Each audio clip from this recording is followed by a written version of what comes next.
Close reading is an instructional routine to build the habit of reading closely, and I want to separate out those two things.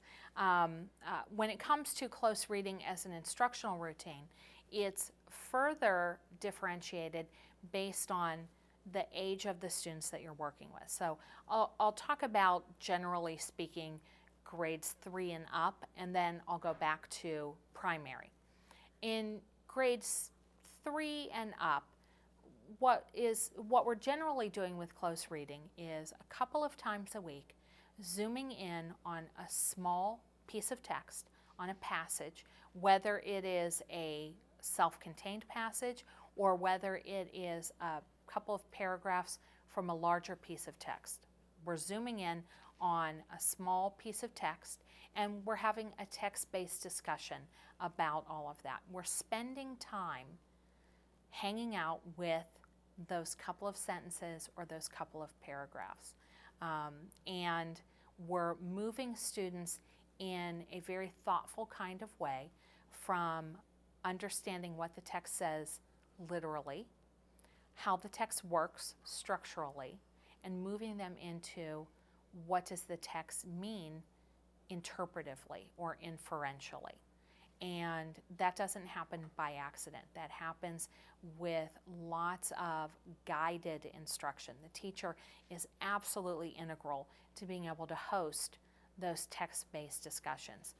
In grades 3 or so and up, students typically are first reading the text themselves or with a minimal amount of support. And we need to be careful not to make rules that are so hard and fast that we forget the child in all of this. But generally speaking, they will read a text on their own, and then the teacher hosts this text-based discussion with lots of repeated readings, because the questions that he or she is asking are prompting students to go back into the text, to reread a portion of that text again in order to be able to come up with the answer.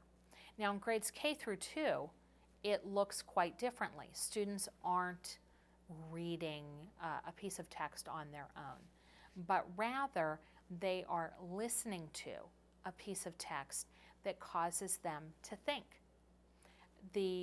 What's interesting is that for all of us who have raised children ourselves, we read and talk to our toddlers at levels that we understand they can think at.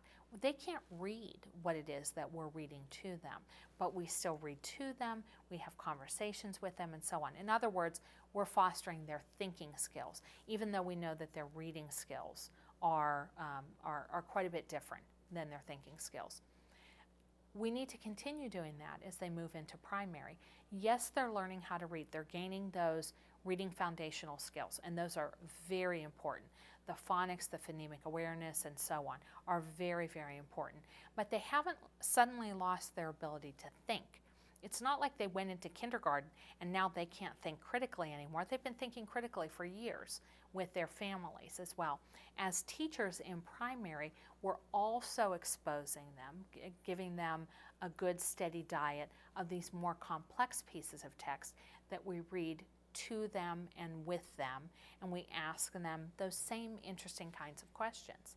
There isn't a kindergartner or a first grader that's going to be able to pick up, for example, Winnie the Pooh, The House at Pooh Corner, and be able to read that all by himself. But it doesn't mean that we shouldn't be reading that to them and having really interesting conversations with them about what's going on in this story and what are some of the characteristics that we know about Winnie the Pooh versus the rabbit and so on.